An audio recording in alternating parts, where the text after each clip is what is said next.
Start. No, addict. So, for today, after tapos na tayo dito, diba? So, this has been the digital revolution. Oh, hello? Batayan niyo ko?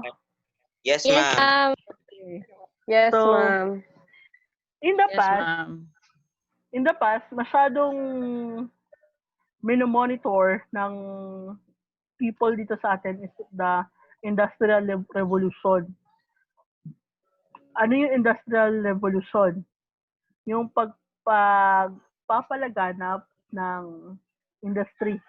Which is we have the infrastructure, di ba? Then now we have the Yes, ma'am. digital revolution. So as you can see, during the Industrial Revolution, the social pain is very, what? Maliit lang siya. Pero, in terms of prosperity, minimal siya. But, what happened to the digital revolution? Ano? Ano nangyari sa education natin? Nung Industrial Revolution, nasa baba pa rin tayo ng revolution. Pero, nung naka-adjust na tayo, we are above the Industrial Revolution. Nung pumasok naman yung future technology, imbis na spiral pa rin yung pag-ikot natin, ano nangyari? We are bended upward. Because what happened? We need to have a transformative change. Kasi kung walang transformative change na mangyayari, anong mangyayari sa education system natin? Kaya nga, di ba, Secretary Briones is really pushing. Pinupush na talaga ang, balik eskwela talaga. Because we cannot sacrifice the education of the country. Actually, ang daming country na nagbabalik school. Tayo, we are reluctant kasi nasa third world country pa tayo. Pero at least we are pushing. Next. So, sabi nga nila, dapat daw, meron tayong revolution change. Yun na. So we have the revolution change. Kung dati nga, meron tayong iPhone 4, 5, 6, 7, 8, 9, 10, 11, dapat sa education, meron din tayong versions. So we have the version 1.0, which is composed of just lectures and memorization. Next, we have the version 2.0, the internet and the learning enabled. Then we have the version 3.0, knowledge producing education. And the latest, we have the innovative producing education. Ang tanong, saang version na ba kayo? I hope everyone is in the fourth. Nasa fourth, ano tayo ha? Nasa fourth version na tayo. Sana, as future educators, hindi pa rin, baka yung iba sa atin, nasa number 1 pa lang. You would just be doing lectures and memorization. Sana hindi, di ba? So, let us read the following words.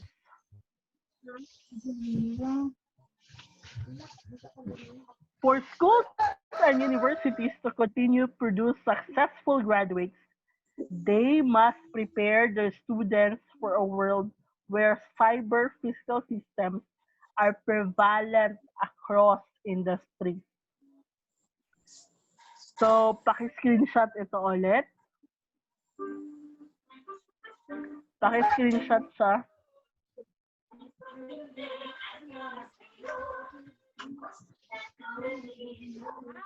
Paki-screenshot. Tapos na? Please provide explanation about these words, ha? Please provide explanation. Okay.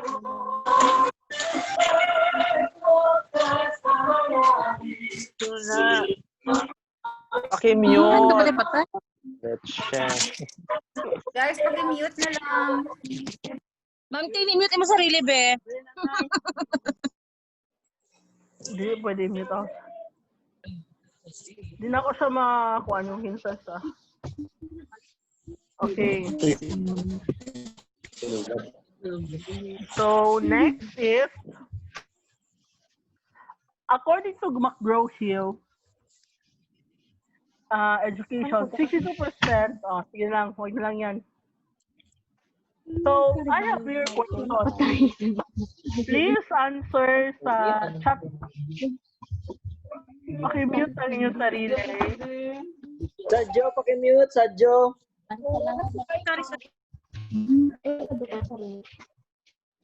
So, sa chat box, hanapin yung chat box. We have 1, 2, 3, 4, 5, 6, 7. Paki-identify what is the meaning of these 7 words. Makita ko kasi kung sino mauna. Let's start with Wi-Fi. What's the meaning of, ano ang full spell out? Wireless fidelity. Wireless fidelity, ma. Ingon ko, i-chat. Wala ako nag-ingon. Anong chat? Ay, sorry, di ini buta. Ma'am, asa may maka-chat? Sorry. Nakabutang, ma. May chat dara are on ako ang chat. Ma'am, wala. Pindutin liwat. Hi. Si Ninya na Okay. Wala. Ay, ito na. Okay.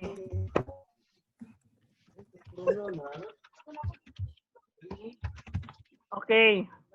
Next is, how about RAM? RAM. Random access memory. Random access memory. Random access memory. Ay, Pwede sorry hawakan. ha. Double C pala. Ayun no, I already typed that one. Next is CDRW. CDRW.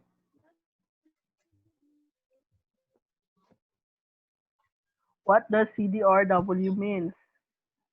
Becky, sa nakauna? Wala yung nakauna sa CDRW, ha? Dina-search pa nila, ma'am. Okay, Arnel pa rin. Okay.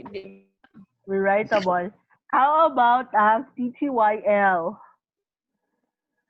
TTYL. TTYL. Search naman ka, dali. Sinaboy ka ba mo? TTYL. What does TTYL mean? So what's up now, baboy? Naka-record ka mo. Hindi ka mo mangapi, kapangapi ka mo ba? Ay, Okay. sorry. Talk to you later. How about LMS? LMS like Schoology, vSmart. These are the example of LMS.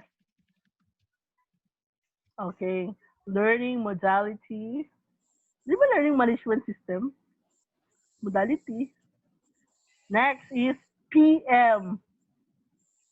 PM is the key. What's Ito, ma'am. PM?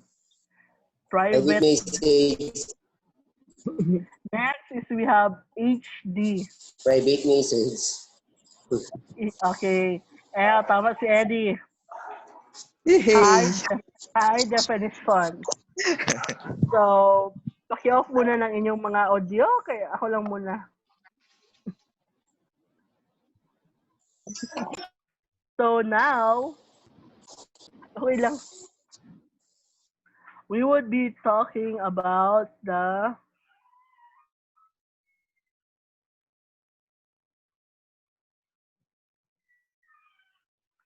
may nagagagi sa likod ko kasi okay lang na. So, for us, kasi we are on the new generation, dapat alam natin yung mga language na yan. Kasi hindi na, may mga students ngayon that they would just be they would just be talking to you na puro na lang short na lang, 'di ba? Hindi lahat ng estudyante ngayon magsa-spell out. Yes, we need to adapt to that change na TTYL, BRB, ganyan. Pero make sure that naka-adjust tayo, but we should always say to them na no, it's not okay. You need to spell out. I-spell out mo pa rin ang teka, may mag-join. Okay. You need to spell out those words. Okay. So, learning continuity during remote teaching learning. So, these are one of the heaviest questions. Ang question na ito is very much applicable sa ating lahat. Number 1, what existing infrastructure do students have at home? Anong meron sa kaya ba sa bahay ang home learning? Next, what would be the curriculum content? Next, how will be the curriculum content delivered? Paano i-deliver ang curriculum? Sa atin, i-deliver siya, 'di ba? Sa atin, we are very thankful with Ramon Magsaysay kasi meron tayong Schoology. How about yung ibang school? I think for me kung ako papipiliin, I would go for Schoology kasi mas madali siya. Lahat ng files andon, lahat ng kailangan mo, parang isang all-in-one app lang siya. Kasi sa ibang app kasi hindi 'di ba? If you would go for Google Classroom, lalabas ka pa sa Google para lang magamit mo yung iba, 'di ba? Google Forms, iba-iba, lalabas ka talaga. And good thing is Schoology is very cheap. Tama? Schoology is very cheap. Next is, how will be the student assessed? Ito siya. Paano mo malalaman na yung estudyante mo nakikinig? And paano mo malaman na yung estudyante mo, may natutunan sa'yo? Hindi lang nakikinig, may natututunan. Kasi may isa akong video na pinanood sa TED-Ed. Sabi pa rin na doon, no one could encompass the genuinity of learning through face-to-face instruction. Because you would know right then at that very moment that the student is learning. Because assessment on site will prove that the student if the student is listening or not. Dito, we could say that students are what? They are present, but they are not what? Listening. Or are they listening? Or are they listening comprehensively? Diba? Mahirap ang assessment sa ganitong type ng interaction between teachers and students. Next, how will teachers support students with varying abilities? Okay lang sana if your ability is magaling ka sa network or sa technology. Pero kahit gaano ka kagaling sa technology, magkayagaw gihapon ka. May mga estudyante actually there is discrimination. Kasi it was expected during the meetings namin it was expected that students na yung mga Gen Z ngayon, kasi ang iba sa atin, millennial pa, di ba? Those who are part of the Gen Z, they are the one na mas madaling nakakapasok sa Schoology. Pero, sad to say, hindi yung nasa Gen Z ang nakakapasok agad sa Schoology. Yung mga millennial, sila pa yung unang pumasok sa Schoology. And they have already updated their profiles, they have passed their assignments. And yun yung naging problema ko, bakit hindi nakaka-adapt yung new generation? Wala tayong mahimo, di ba? So as teacher, ano yung gagawin natin dyan? Akala mo yung mga Gen Z, tuturuan pa yung millennials. Ang problema, ang unang naging magaling is yung millennials. Next. What policies should be created in this coming school year? Next. What relationships should be with the school build? So I would be giving you an assignment. Paki-take down notes ha. Maghanap lang kayo ng mga pictures. Picture of school before COVID-19. Then, picture of a school after COVID-19. Kuha? Wala, isasabihin ko lang sa inyo paano nyo ipapasa to. Pero later lang. So, based on the infrastructure, kumusta ang ating infrastructure sa Pilipinas? Just number 1 question. Hina. Kumusta Ja. ang internet? Hina, ma'am. Pakitingin itong 4G downloading based on region. Nasa Mindanao tayo. What the heck happened to Mindanao? Diba? Lagpak pababa, spaghetti pababa ng pababa. So, is it possible to do online learning home in Philippines? What is your answer? Yes or no? Very difficult. No. Yes or no lang? No, No, yes. ma'am. No. No. So, No. let's check muna the other. In between. Balik tayo ha. Tandaan nyo ilang Mbps tayo. Pila ka Mbps? 13.3. Oh, 13.3. Tandaan nyo yan ha. 13.3. Tandaan natin ang 13.3. For video conference, kailangan lang daw natin ng 100 to 2 Mbps. Oh. For audio conferencing, 56 to 128. Application sharing, up to 1 Mbps. So based on this data, kaya hindi? Kaya. Kaya. Kaya siya, ma'am. Kaya. Kaya siya. Diba? Kaya siya. So, is it possible? Yes. So, this will be the premise of our discussion for the rest. So, next. What are the curriculum content? Next, we should identify ano na yung kailangan ma-achieve.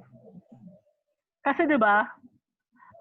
As of now, DepEd is dati kasi DepEd is having 10 weeks per 10-week lesson per grading. Kuha nyo? 10 weeks muna bago mag-end ang first grading. After 10 weeks, second grading na, 10 weeks naman, third grading. Pero ngayon, ang ginawa ng DepEd, gisqueeze niya. So we will have 8 weeks curriculum. Next is, in-identify nila what are the gaps from the previous level. And ano pa ginawa nila? Inalis nila ang mga facts. Kung ibig sabihin, yung naiwan doon sa curriculum natin ngayon is what? Yung mga kailangan na lang talaga. Di ba napansin nyo, what you've learned about English during your elementary, pag elementary mo, noun. Lahat ng grade, ng level, di ba? Balik-balik. Noun, adjective, verb. Every grade level, meron kang noun, adjective, verb. Tama man? Hello? Yes, ma'am. Yes, ma'am. Every grade level. Yes, Tapos, ma'am. pagdating ng high school, meron ka na namang noun, verb, adjective. Diba? Pagdating mo ng college, balik ka na naman sa noun, verb, adjective. So, nangyari dun. You see? Yun yung nangyari sa atin. So, basically, DepEd is what? Tinapyas niya lahat ng mga hindi kailangan. What you need to learn during elementary, dapat na-learn mo na yon. During junior high, na-learn mo na dapat. During senior high, na-learn mo na dapat. And those lessons from the basic education curriculum, hindi na yun siya uulitin for college. Kaya nga, di ba, nagtataka ang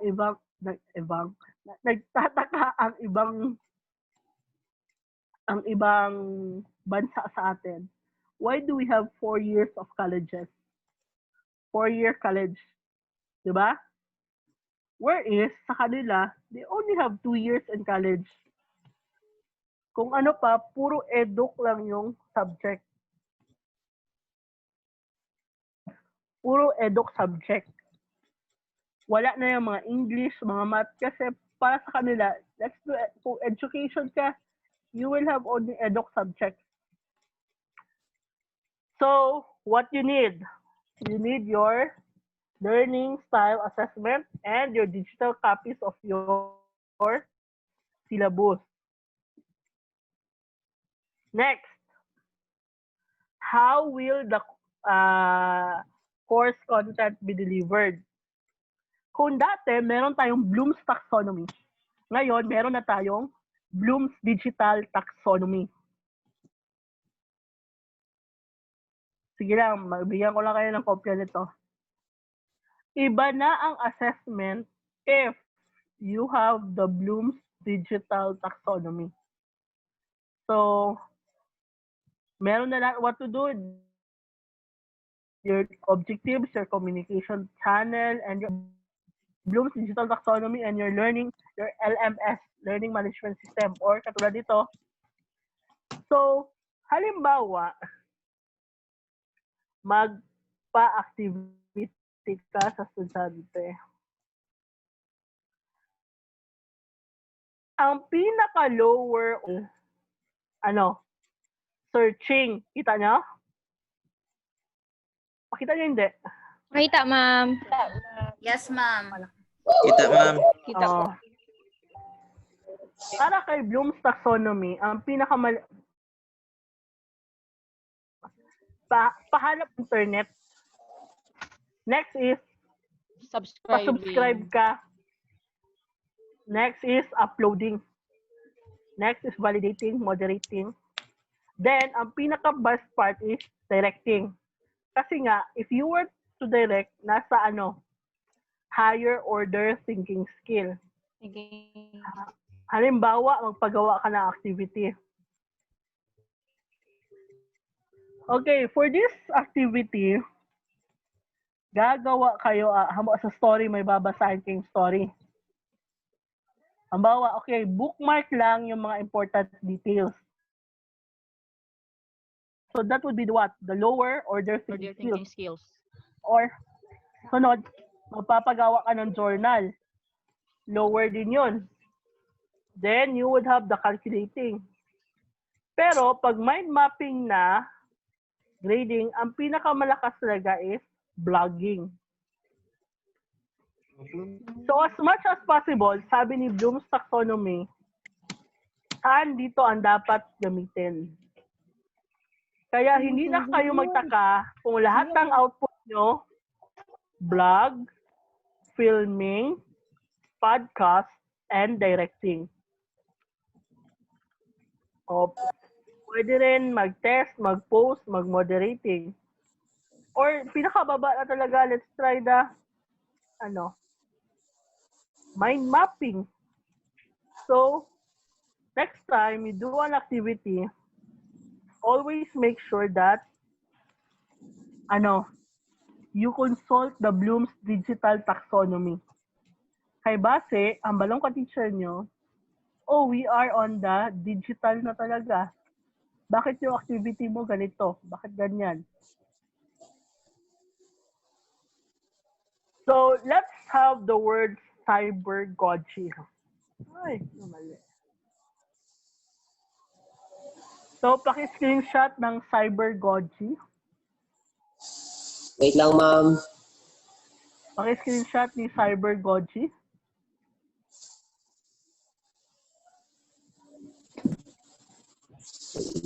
Okay na?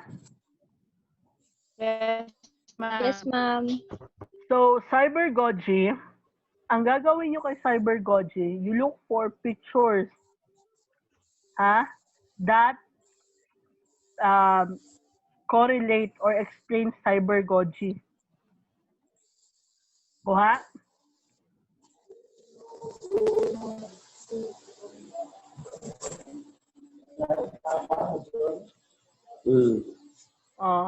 So, wag na tayo nitong mga high bandwidth. So, how will be the students assessed? Paano mo i-assess yung estudyante mo? We have the formative assessment, the summative assessment. Then, we also have the updated course material. Paki-off ng audio. Baha, audio mo. Kuya, bahay mo, Jo. So, what do you need? Mabuti na lang, nakita niyo na ba yung system ng Schoology? Na-explore na po kahit konti. Yung ito kasi yan nakita niyo sa screen ko, di ba? So, ganito yung kita niyo? How will student be assessed? Wait lang.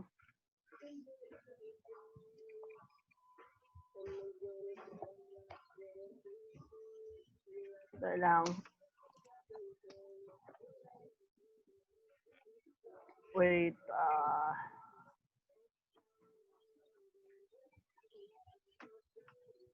Ayan. Makita niyo yung screen ko? Yeah. So, Yes, ma'am. Yes, ma'am. Ito yung ito yung screen namin sa teachers. So, if I would go for ST400, i-click ko lang yan sa... Actually, malalaman namin, sa iba na lang na course. Ito, sa English ko. Sa English ko na lesson, ito yung lesson ko, di ba? Pero, Yes, ma'am. sa gradebook,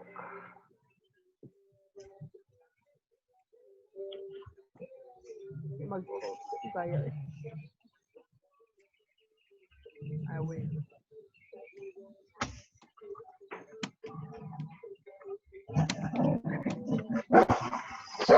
Nakita nyo? Yes, As of ma'am. August 19, meron akong 5 activity. Wala Ay, pala, makita na mo kung kinsa nagpasa. May pa-deadline ako as of August 23. Hari ko lang siya nga estudyante ang nagpasa. Automatic na siya, gali. Sana Everything is automatic. Tapos, di ba, may attendance, and we have the analytics.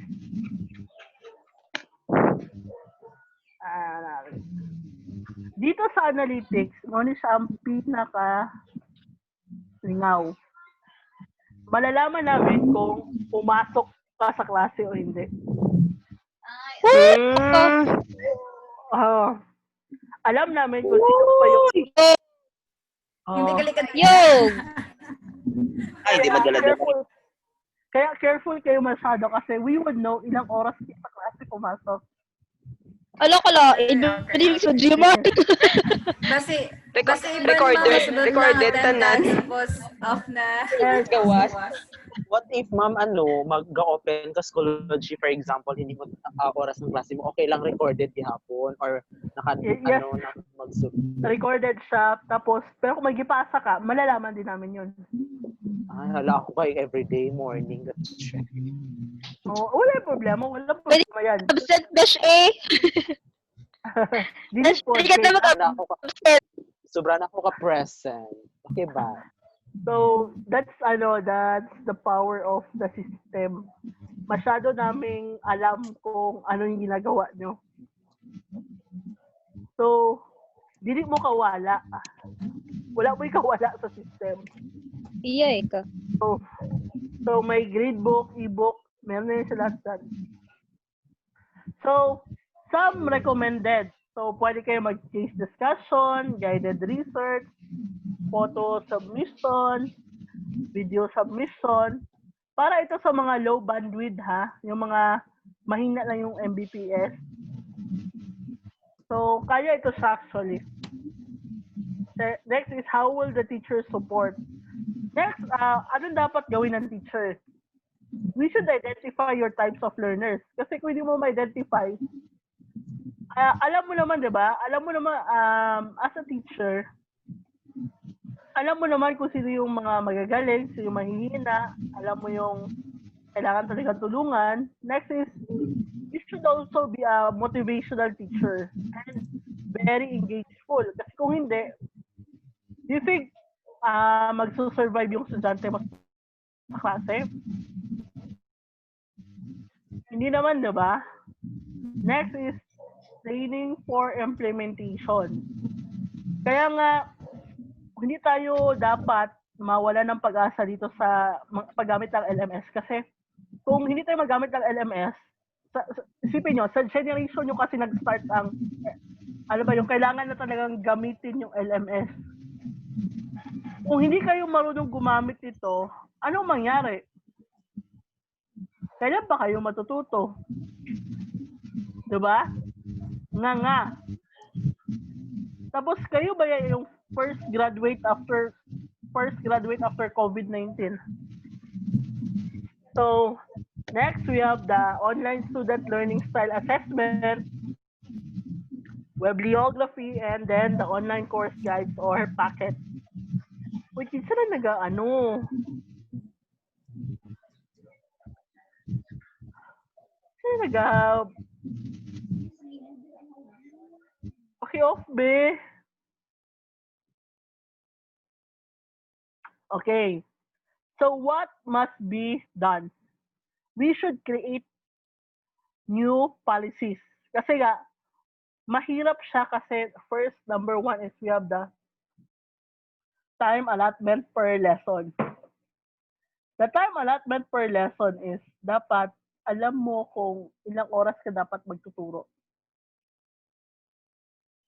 Hindi pwede na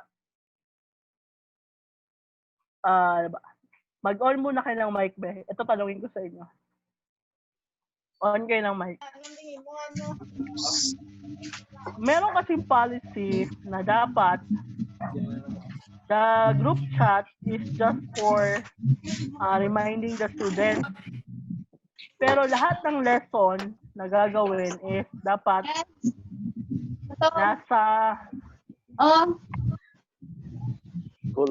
nasa online lang. Hindi dapat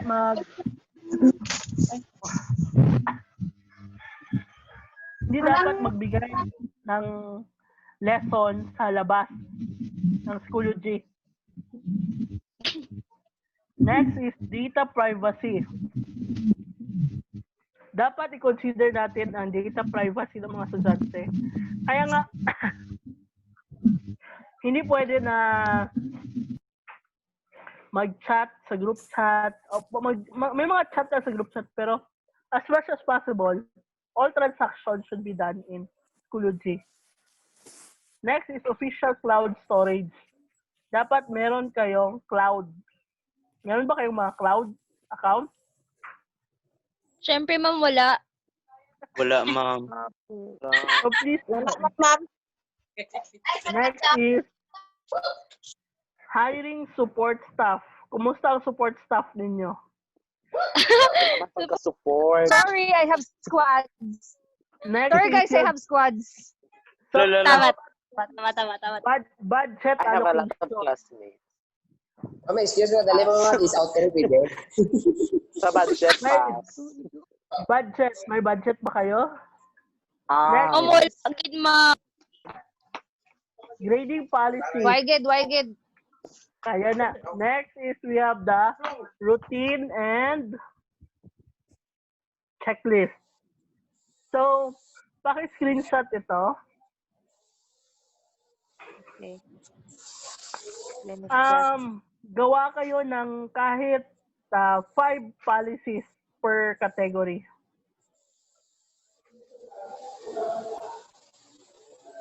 Five policies per category.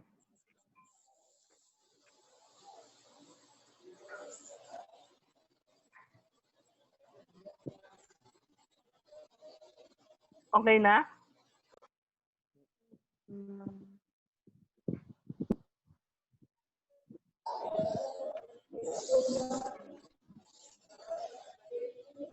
So, next is we need to build new relationships. What are these relationships? Tapos lang. So, we have 1 minute again. Mag-break sa ta for 10 minutes. We would continue later kasi nauubos na si Zoom. Okay po, See you ma'am. after 10 minutes. Princess Kung para Mercy. maka-discount mo kung makabayad dito. Yay, kantin Oh, tayo.